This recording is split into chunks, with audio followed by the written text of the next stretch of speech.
नमस्कार दोस्तों, study library science में आपका स्वागत है। आशा करता हूँ आप सबकी तैयारी अच्छी चल रही होगी। यदि आप हमारे चैनल पर नए हैं तो चैनल को सब्सक्राइब कर लें और बेल आइकन पर प्रेस कर लें ताकि जब भी नया वीडियो अपलोड करूँ उसका नोटिफिकेशन आपको मिल सके। जैसा कि आप सभी जानते हैं, इस चैनल में हम लाइब्रेरी से रिलेटेड जितने भी एग्ज़ाम होते हैं उन सब में आने वाले इंपॉर्टेंट क्वेश्चन या तो वन लाइनर या थ्योरी या फिर MCQs के थ्रू करा रहे हैं, जो एग्ज़ाम पॉइंट की दृष्टि से काफ़ी इंपॉर्टेंट है। तो यदि ये वीडियो आपको पसंद आता तो आप लाइक और शेयर करना ना भूलें। और आशा करता हूँ, अभी कोरोना का टाइम चल रहा है तो कोरोना वायरस के चक्कर में सब कुछ अस्त व्यस्त है, तो आप अपना और अपनी फैमिली का ख्याल रखिए और घर में सुरक्षित रहिए। तो चलिए हम आज स्टार्ट करते हैं। तो आज का क्वेश्चन है, पुस्तकालय एवं सूचना संस्थाओं के विकास एवं प्रकार क्या हैं। ठीक है, तो वर्तमान समय में सूचना संस्थानों का विकास तेज़ी से हो रहा है और यह कैसी एक कंटिन्यूअस मतलब निरंतर प्रक्रिया, यानी कि होता रहेगा हमेशा। ठीक है, और इसका विकास जो है ऑप्टिकल तथा डिजिटल वीडियो डिस्क के रूप में विकास या केवल संचार के रूप में या संचार उपग्रह के रूप में इसका विकास हो रहा है। ठीक है, आगे चलते हैं। इसके प्रकार, यदि प्रकार करें तो क्लियरिंग केंद्र, इसके टोटल 6 प्रकार हैं। ठीक है, क्लियरिंग केंद्र, स्पष्टीकरण केंद्र, संदर्भित केंद्र, डेटा केंद्र और सूचना विश्लेषण केंद्र और प्रलेखन केंद्र। अब अगर क्लियरिंग केंद्र की बात करें तो क्लियरिंग केंद्र क्या होता है। क्लियरिंग केंद्र सूचना के उद्भव तथा विकास में महत्वपूर्ण श्रेणी में आता है। ठीक है, और इसके अंतर्गत 2 आते हैं, एक विशिष्ट सूचना केंद्र, एक पारंपरिक सूचना केंद्र। अब आगे बात करते हैं स्पष्टीकरण केंद्र की। तो स्पष्टीकरण केंद्र क्या होता है। स्पष्टीकरण केंद्र संदर्भित केंद्र के समानार्थी होता है। ठीक है, और इसके कार्य क्या हैं। यह सूचना संग्रहण करता है। ठीक है, यह संदर्भित संरक्षण केंद्र के रूप में कार्य करता है। यह सूचना के वितरण संबंधी कार्यों में भी तत्पर रहता है। ठीक है, अब बात करते हैं संदर्भित केंद्र की। तो संदर्भित केंद्र क्या होता है। संदर्भित केंद्र मतलब सूचना विखंडन का कार्य करता है। यदि इसके कार्य की बात करूं तो ये केंद्र विषय विशेषज्ञ की सहायता करते हैं। यह संस्था या व्यक्तिगत तकनीकी तथा वैज्ञानिक विषयों से संबंधित उत्तर देने के लिए निर्देशन माध्यम का भी कार्य करते हैं। अब अगर डेटा केंद्र की बात करें तो डेटा केंद्र क्या होते हैं कि वर्तमान समय में योजना, विकास और अन्य कार्यों के उद्देश्य की प्राप्ति के लिए आंकड़ों की आवश्यकता होती है और यही आंकड़े इकट्ठे करना डेटा केंद्र का कार्य है। जैसे डेटा केंद्र के अगर भाग देखें तो सामाजिक एवं आर्थिक डेटा, ठीक है, कर्मचारी तथा प्रबंध डेटा, व्यापारिक डेटा, औद्योगिक डेटा, तकनीकी डेटा और वैज्ञानिक डेटा, ये सारे डेटा केंद्र में आ जाते हैं। अब सूचना का विश्लेषण की बात करो तो सूचना का विश्लेषण से ही आप समझ सकते हैं कि सूचना का क्या करना। विश्लेषण मतलब उसके बारे में पूरा रिसर्च करना है। जैसे कि कार्य विज्ञान तथा तकनीकी के क्षेत्र में सूचना तथा सेवा प्रदान करना सूचना विश्लेषण का कार्य है। इसके भी टाइप होते हैं कि नई सूचनाओं का उद्भव या सूचनाओं का विभाजन या फिर सूचनाओं का विस्तारण या सहायता केंद्रों के रूप में भी कार्य करना। अब आते हैं अपन प्रलेखन केंद्र। तो प्रलेखन केंद्र के बारे में जान लें। प्रलेखन केंद्र क्या होता है।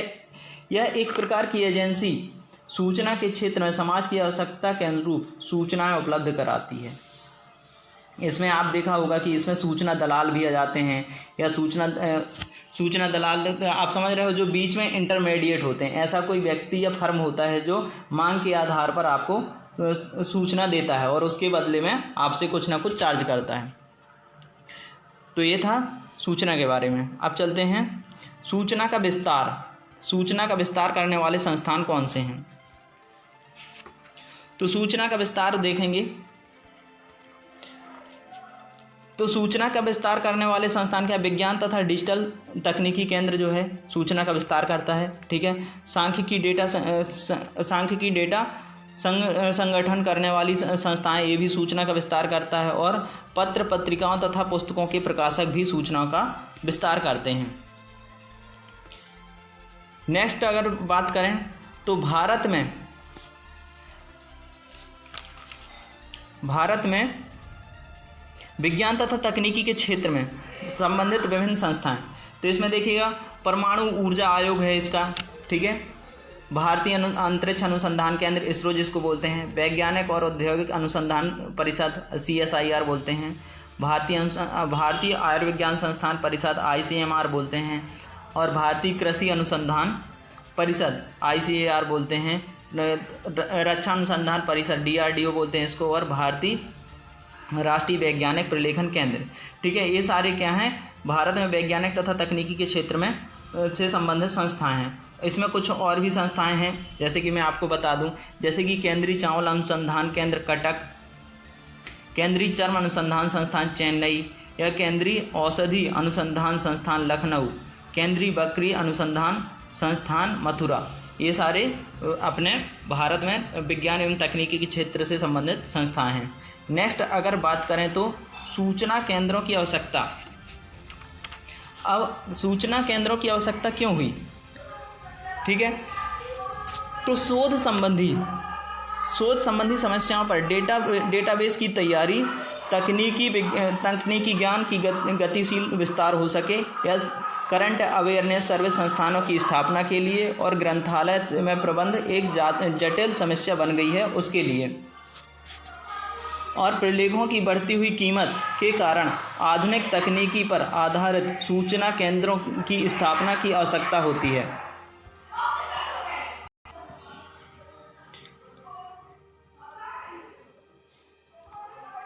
आगे चलते हैं, देखते हैं सूचना केंद्रों के प्रकार। अब सूचना केंद्रों के प्रकार देखिए। ठीक है, सूचना केंद्रों के प्रकार, तो सूचना केंद्रों के प्रकार कैसे हैं? कुछ देखो, बहुत सारे टाइप होंगे। कुछ रुचि पर आधारित सूचना केंद्र होंगे। रुचि पर आधारित का मतलब क्या होता है कि कुछ सूचना केंद्र अपने विषय क्षेत्र की सीमा के अंतर्गत ही कार्य करते हैं, मतलब जैसे रुचि होती है उनकी, रुचि के अकॉर्डिंग, जैसे समाजशास्त्र, समाज विज्ञान, रक्षा अनुसंधान संबंधी, रक्षा संबंधी सूचना केंद्र आदि। इनके कुछ उदाहरण के रूप में अगर देखेंगे रुचि पे आधारित, तो देखो, एक होता है INSDOC, Indian national scientific documentation centre, और दूसरा होता है NASSDOC, national social science documentation centre. ये किस टाइप के हैं? रुचि पर आधारित हैं। अब अगर नेक्स्ट देखें तो कुछ शोध पर आधारित भी सूचना केंद्र होंगे। शोध पर आधारित सूचना केंद्र, शोध पर आधारित सूचना केंद्र का मतलब क्या होता है कि राष्ट्र के विकास के लिए सूचना केंद्र की स्थापना की जाती है, जो सिर्फ और सिर्फ शोध कार्यों में ही संलग्न होते हैं, जैसे कि देसी डॉक मतलब कि defence scientific information documentation centre. ये देसी डॉक किस पे? शोध पर आधारित सूचना केंद्र हैं। अब अगर बात करो तो विशिष्ट सूचना केंद्र, तीसरा सूचना केंद्र क्या है? विशिष्ट सूचनाओं पर आधारित सूचना केंद्र। तो ये विशिष्ट का मतलब क्या होगा कि इस प्रकार के सूचना केंद्र जो होते हैं वे विशेष सूचनाएं प्रदान करते हैं, जैसे औद्योगिक सूचना प्रबंध इत्यादि। इनमें जो संस्थाएं कार्य करती हैं कौन कौन सी है? एक सैंडॉक मतलब small enterprise national documentation centre, और NIC नेशनल इन्फॉर्मेटिक्स सेंटर। ये जो हैं विशिष्ट सूचनाओं पर आधारित है, जो कि किसी विशेष मतलब कि औद्योगिक सूचना पर ही अपनी को जानकारी प्रदान करते हैं। चौथा नंबर का सूचना केंद्र कौन सा है? प्रतिष्ठा पर आधारित सूचना केंद्र।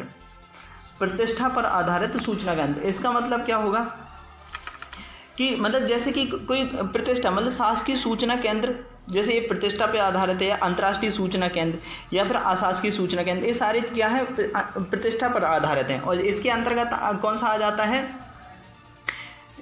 INPADOC मतलब इंटरनेशनल पेटेंट डॉक्यूमेंटेशन सेंटर। ये प्रतिष्ठा पर मतलब जैसे कोई पेटेंट का मतलब क्या होता है कि जैसे कोई भी आदमी मतलब अपनी दिमाग का इस्तेमाल करके कोई भी नई खोज करता है, ठीक है, तो वो उसकी प्रतिष्ठा हो गई। तो ये क्या है? INPADOC क्या करता है? उसको पेटेंट सुविधा मतलब कि वो उसको अधिकार प्रदान करता है कि भाई उसकी कोई कॉपी ना कर सके, या करे तो उसकी अनुमति से करे। ठीक है, नेक्स्ट जो है 5वां नंबर क्या है? उपभोक्ताओं पर आधारित। तो कुछ उपभोक्ताओं पर भी आधारित हो, तो उपभोक्ताओं पर आधारित जैसे कि कैसे होगा? उपभोक्ताओं पर आधारित शासकीय कर्मचारियों पर आधारित सूचना केंद्र, ये ठीक है। उत्पादन और औद्योगिक उपभोक्ताओं पर आधारित सूचना केंद्र, और शोध एवं विकास से संबंधित उपभोक्ता आधारित सूचना केंद्र, ये उपभोक्ता पर आधारित सूचना केंद्र हो गए। जो नेक्स्ट है सामग्री पर आधारित सूचना केंद्र, ये 6वां नंबर है, सामग्री पर आधारित सूचना केंद्र। तो इसके अंतर्गत अगर आप देखेंगे सामग्री पर आधारित, तो जैसे कि दृश्य श्रव्य सामग्री पर आधारित सूचना केंद्र, ठीक है। फिर अभियांत्रिकी से संबंधित सूचना केंद्र, फिर प्रौद्योगिकी से संबंधित सूचना केंद्र, फिर मानक तथा पेटेंट से संबंधित सूचना केंद्र। तो एक ऐसे किस टाइप के, ये सामग्री पर आधारित सूचना केंद्र हो गए, ठीक है। अगर आप 7वें नंबर की बात करो तो 7वें पॉइंट में क्या आता है, सेवा पर आधारित सूचना केंद्र। ये क्वेश्चन सीधे सीधे बन जाते हैं, तो आप इनको अच्छे से नोट्स बना लीजिए, और यदि कोई भी इशू आता है आप मुझे कमेंट पर लिखिए, मैं इसका नोट्स भी प्रोवाइड कर सकता हूं और इससे रिलेटेड एमसीक्यूज भी बना सकता हूं। यदि आप चाहते हैं कि हर जो मैं समझाता हूं, आपको पढ़ाता हूं, उसके बाद कुछ एमसीक्यू ऐड करूं, तो आप कमेंट बॉक्स पर लिख सकते हैं। चलिए नेक्स्ट क्या था कि सेवा पर आधारित सूचना केंद्र। तो सेवाओं पर आधारित सूचना केंद्र कैसे होगा कि विश्व सूचना केंद्र, क्षेत्र, ठीक है, विश्व सूचना केंद्र, राष्ट्रीय सूचना केंद्र या क्षेत्रीय सूचना केंद्र, संभागीय सूचना केंद्र या स्थानीय सूचना केंद्र। ये जो विश्व है तो वर्ल्ड वाइड सेवा प्रोवाइड करेंगे, राष्ट्र मतलब नेशनल वाइज करेंगे, क्षेत्रीय मतलब कोई क्षेत्र वगैरह में, या संभागीय या स्थानीय ये अपने नाम के अकॉर्डिंग मतलब ये सूचना प्रदान करते हैं। चलिए अब हम देखते हैं कुछ इम्पॉर्टेंट फैक्ट। उससे पहले एक क्वेश्चन करा रहा हूँ कि आप देखो, जो सूचना इंफॉर्मेशन सेंटर होता है और लाइब्रेरी होती है, उनमें डिफरेंस क्या होता है। आप अगर इसको आप कमेंट बॉक्स पे, जितना इसको जानते हैं आप कमेंट बॉक्स पे लिख सकते हैं। और मैं कुछ जैसे जो सूचना केंद्र होता है मतलब इंफॉर्मेशन सेंटर होता है, सूचना की खोज तथा उसका मूल्यांकन करता है, और यदि ग्रंथालय होगा तो प्रलेखन केंद्र और पाठ सामग्री का चयन एवं मूल्यांकन करते हैं, ठीक है। ये सूचना मतलब जो ग्रंथालय होता है, जो सूचना केंद्र होता है वो क्या करता है, सूचना पर का अधिग्रहण और प्रकीर्णन करता है, लेकिन ग्रंथालय पाठ सामग्री का अधिग्रहण एवं संग्रहण करता है। तो इसके बारे में ये क्वेश्चन सीधे सीधे बनता है, ठीक है, कि दोनों में डिफरेंस क्या है, या उसका वो कुछ 2-3 पॉइंट दे दिए जाएंगे और इसमें बोलेंगे कि सूचना केंद्र की विशेषताएं बताइए, कौन सी विशेषता नहीं है, ठीक है, या कौन सी विशेषता है। तो ये आप कमेंट बॉक्स पर लिखिए। चलिए कुछ इंपॉर्टेंट फैक्ट जो मैं पढ़ा रहा हूँ वो क्या है कि निस्केयर का मुख्यालय कहाँ पे है। अगर निस्केयर ये ऑनलाइनर है, ठीक है, निस्केयर का मुख्यालय है नई दिल्ली में, ठीक है। 30 सितंबर 2002 को बना था ये याद रखिएगा, ठीक है। देसी डॉग की स्थापना 1958 में की गई थी तथा 1967 में स्वतंत्र संरचना के रूप में इसको घोषित किया गया था। यह क्वेश्चन आता है कि देसी डॉग की स्थापना कब की गई थी या उसे एक स्वतंत्र संरचना के रूप में कब घोषित किया गया है, तो ये आप याद रखिएगा। ICAR की स्थापना 1951 में की गई थी और सैंड डॉग की स्थापना 1971 में की गई थी। चलते हैं हम आगे निस्केयर के कार्य, ठीक है। नेक्स्ट पॉइंट है निस्केयर के कुछ कार्य हैं। ये आते हैं कि निस्केयर, इसमें से 4 पॉइंट दे देंगे कि इसमें से निस्केयर का कार्य कौन सा नहीं है, या कुछ 3 पॉइंट गलत दे देंगे, 1 पॉइंट सही दे देंगे और उसमें पूछेंगे निस्केयर का कार्य कौन सा कार्य सही है। तो निस्केयर क्या है कि राष्ट्रीय विज्ञान संचार तथा सूचना स्रोत संस्थान, निस्केयर राष्ट्रीय विज्ञान संचार संस्थान तथा भारतीय राष्ट्रीय वैज्ञानिक संस्थान केंद्र इंस्डॉक, इनको 30 सितंबर 2002 में विलय करके निस्केयर की स्थापना हुई थी, मतलब कि, ठीक है। और इसके जो कार्य हैं, ठीक है, निस्केयर के कार्य क्या है, प्रलेखन का कार्य करना, ठीक है, प्रलेखन का कार्य करना, सूचनाओं का संग्रहण करना, कंप्यूटर पर आधारित सूचनाओं का सृजन करना, ठीक है, ग्रंथालय में उपलब्ध सूचनाओं का समुचित वर्गीकरण तथा उसका उपयोग करना, अनुवाद सेवा केंद्र प्रदान करना, ठीक है, और रिप्रोग्राफी सेवा प्रदान करना। ये इसके क्या है, निस्केयर के कार्य हैं। इसको आप अच्छे से लिख लीजिएगा। नेक्स्ट जो है देसी डॉग। अब देसी डॉग के कार्य क्या होंगे, चलिए देसी डॉग के कार्य पढ़ लेते हैं। तो देसी डॉग की रक्षा के क्षेत्र में इंडेक्सिंग तथा सार एवं सूचीकरण। तो रक्षा के क्षेत्र में क्या करता है, या अनेक कार्य करता है, और इसमें इंडेक्सिंग एवं सार सूचीकरण प्रमुख कार्य है, ठीक है। अब इसके बाद में ये क्या करता है कि वैज्ञानिक एवं तकनीकी सूचना संग्रह करता है। कैसे, विभिन्न स्रोतों से संबंधित वैज्ञानिक एवं तकनीकी सूचना केंद्र के रूप में कार्य करता है। और तीसरा है कृषि संबंधी महत्वपूर्ण शोध भी करता है, ठीक है, और सूचना प्रक्रिया तथा विखंडन का भी कार्य करता है, ठीक है। तो ये इसके देसी डॉग के कुछ कार्य हैं। और 5वां इसमें पॉइंट है रिप्रोग्राफी सेवा भी प्रदान करता है। अब चलिए हम कुछ इंपॉर्टेंट फैक्ट पढ़ लेते हैं। तो इंपॉर्टेंट फैक्ट में क्या है, WIPO जिसको बोलते हैं world intellectual world intellectual property organization वीपो, इसकी स्थापना कब हुई थी? 1967 में। और WTO वर्ल्ड ट्रेड ऑर्गेनाइजेशन, विश्व व्यापार संगठन, इसकी स्थापना हुई थी 1885 में। नेक्स्ट है सूचना स्थानांतरण का प्रथम प्रयोग। सूचना स्थानांतरण जो शब्द है सबसे पहले किसने किया था? तो ये बिस्मैन महोदय ने किया था। ठीक है। इनविजिबल वेब का मतलब क्या होता है? कि इंटरनेट का वह हिस्सा जो सर्च इंजन से छिपा हुआ होता है। ठीक है। भारत में कॉपीराइट एक्ट कब लागू हुआ था? तो ये हुआ था 1957 में। आप याद रखिएगा, भारत में कॉपीराइट एक्ट कब लागू हुआ था? 1957 में।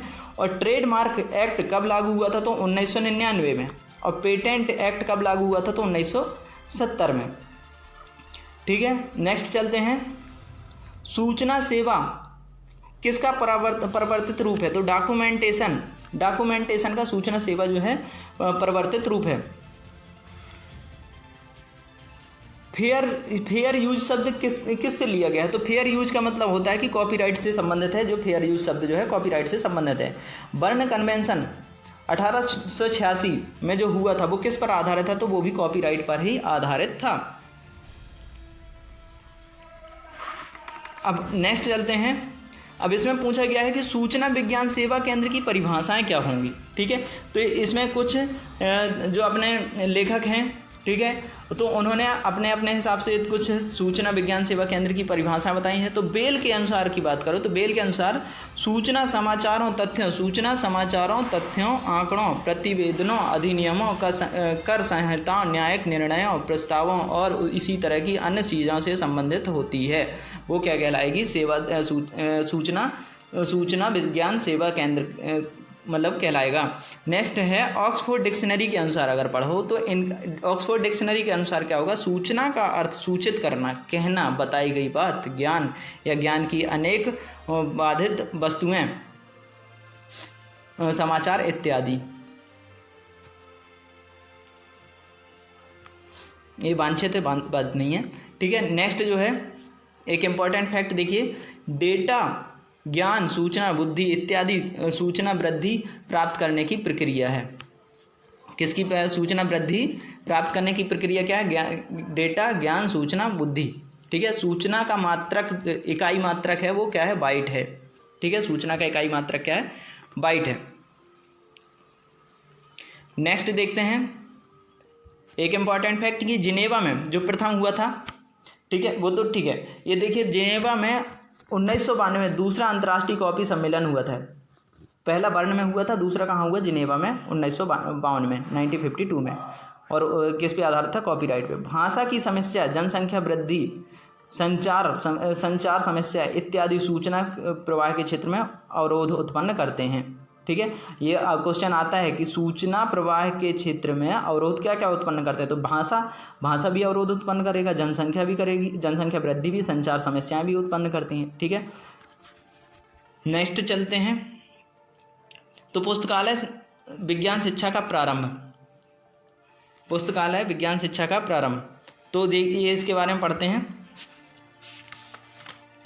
तो देखिए पुस्तकालय विज्ञान शिक्षा का आरंभ किसने किया था? मेलविल डीवी ने। कब? 1887 में। कहाँ पे किया था? कोलंबिया कॉलेज में। और उसको बढ़ावा देने के लिए किसकी स्थापना की थी? स्कूल ऑफ लाइब्रेरी इकोनॉमी की स्थापना की थी। और दूसरा, ये तो पहला हो गया, ठीक है। ये दूसरा 1921 में 1921 में लंदन में क्या हुआ था? लंदन स्कूल ऑफ लाइब्रेरियनशिप, ये इंग्लैंड में पुस्तकालय शिक्षा प्रारंभ करने के लिए, को बढ़ावा देने के लिए केंद्र स्थापित हुआ था। नेक्स्ट चलते हैं पुस्तकालय विज्ञान शिक्षा के उद्देश्य। ठीक है। पुस्तकालय विज्ञान शिक्षा के उद्देश्य पढ़ेंगे अपन। तो इसमें देखिए उद्देश्य की बात करें तो सामान्य उद्देश्य, ठीक है, इसमें पहले सामान्य उद्देश्य देखते हैं और फिर विशिष्ट उद्देश्य देखते हैं। तो सामान्य उद्देश्य की बात करो तो ये है कि कार्यरत पुस्तकालयों को प्रशिक्षित करना। ठीक है। सामान्य उद्देश्य है कार्यरत पुस्तकालय, जो पुस्तकालय के क्षेत्र में कार्यरत पुस्तकालय अध्यक्षों को प्रशिक्षित करना, तकनीकी एवं सेवाओं के बारे में प्रशिक्षित करना और पुस्तकालयों की व्याख्या हेतु पर्याप्त जनशक्ति तैयार करना, ये सामान्य उद्देश्य हो जाएंगे। विशिष्ट उद्देश्य की बात करो तो पुस्तकालय विज्ञान के जो छात्र हैं उनको पुस्तकालय के क्षेत्र में योग्य बनाना, छात्रों को अनुसंधान की विधियों से परिचित कराना और प्रलेखन एवं सूचना केंद्र तकनीकी का ज्ञान कराना। एक इम्पॉर्टेंट फैक्ट देखिए, 1911 में सयाजीराव गायकवाड़ तृतीय ने W.A. वार्डन को बड़ौदा में पुस्तकालय शिक्षा प्रारंभ करने के लिए अपने यहाँ बुलाया था। अब कुछ इंपॉर्टेंट फैक्ट देखते हैं। तो इंपॉर्टेंट फैक्ट क्या है, भारत में डिलीवरी ऑफ बुक एक्ट कब लागू हुआ था? 1954 को।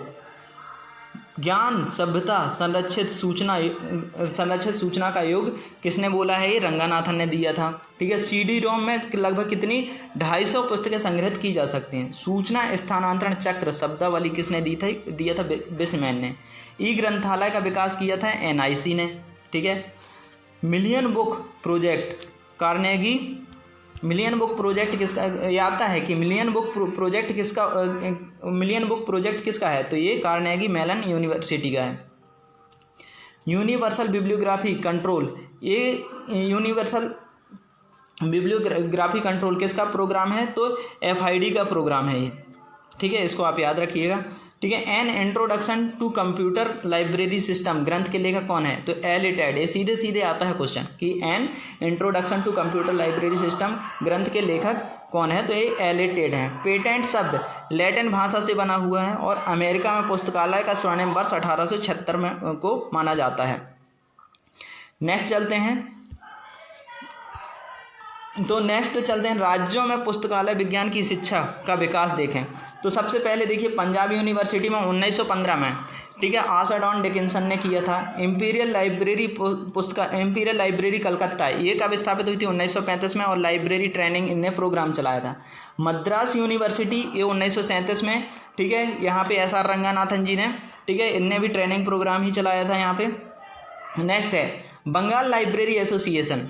ठीक है, बंगाल लाइब्रेरी एसोसिएशन 1937 में ये ट्रेनिंग कोर्स स्टार्ट हुआ था। बम्बई यूनिवर्सिटी में 1944 में डिप्लोमा कोर्स स्टार्ट हुआ था। कलकत्ता विश्वविद्यालय 1997 में डिप्लोमा कोर्स इन्होंने स्टार्ट किया था। बड़ौदा विश्वविद्यालय इन्होंने 1956 में डिप्लोमा कोर्स स्टार्ट किया था।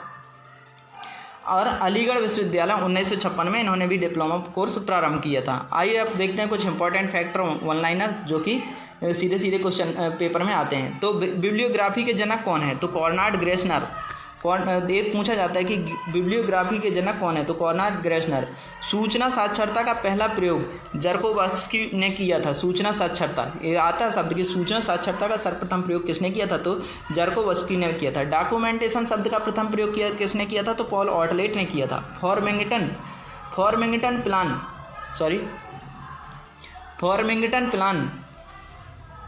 फॉर्मिंगटन प्लान संबंधित है, तो किससे संबंधित है? पुस्तकालय के सहयोग से, ये आता है। उद्योगों से संबंधित पोर्टल को क्या कहा जाता है? पोर्टल कहा जाता है। सूचना केंद्र लंदन की स्थापना 1951 में हुई थी। सूचना केंद्र लंदन की स्थापना कब हुई थी? 1951 में। WWW वर्ल्ड वाइड वेब का आविष्कार 1930 में टिम बर्नर्स-ली ने किया था। कम्युनिकेशन मीडिया पुस्तक के लेखक PN मल्हान हैं। PN मल्हान जी ने कम्युनिकेशन मीडिया पुस्तक लिखी है। भारत में पेटेंट बिल 1970 में पारित हुए। भारत में पेटेंट बिल कब पारित हुआ था? 1970 में। ब्रिटानिका विश्वकोश का प्रारंभ कब हुआ था? 1968 में, और तभी से पहला प्रकाशन हुआ था इसका। ब्रिटानिका विश्वकोश जो प्रकाशित हो रहा है वो 1968 से प्रकाशित हो रहा है। रेफरेंस लाइब्रेरी पद 1937 में स्वीकृत हुआ था। इंडियन लाइब्रेरी मूवमेंट अम्बाला से प्रकाशित होता है। ये इंडियन लाइब्रेरी मूवमेंट कहाँ से प्रकाशित होता है? अम्बाला से। मॉडर्न लाइब्रेरी पत्रिका का प्रकाशन पंजाब लाइब्रेरी करता है। मॉडर्न लाइब्रेरी पत्रिका का प्रकाशन कौन करता है? तो पंजाब लाइब्रेरी करता है। .org का मतलब क्या होता है? कि .org यह एक संगठन सूचक डोमेन है। ILA किस वर्ष प्रकाशित हुआ था? ILA तो ठीक है, ये 1933 में प्रकाशित हुआ था। ई बुक कम स्थान घेरती है तथा शीघ्रतम से प्राप्त किया जा सकती है। ई बुक के बारे में आता है कि ई बुक के बारे में बताइए, तो ये बहुत कम स्थान घेरती है और शीघ्रतम से प्राप्त की जा सकती है। तो यहाँ पे हमारा लेक्चर ख़त्म होता है।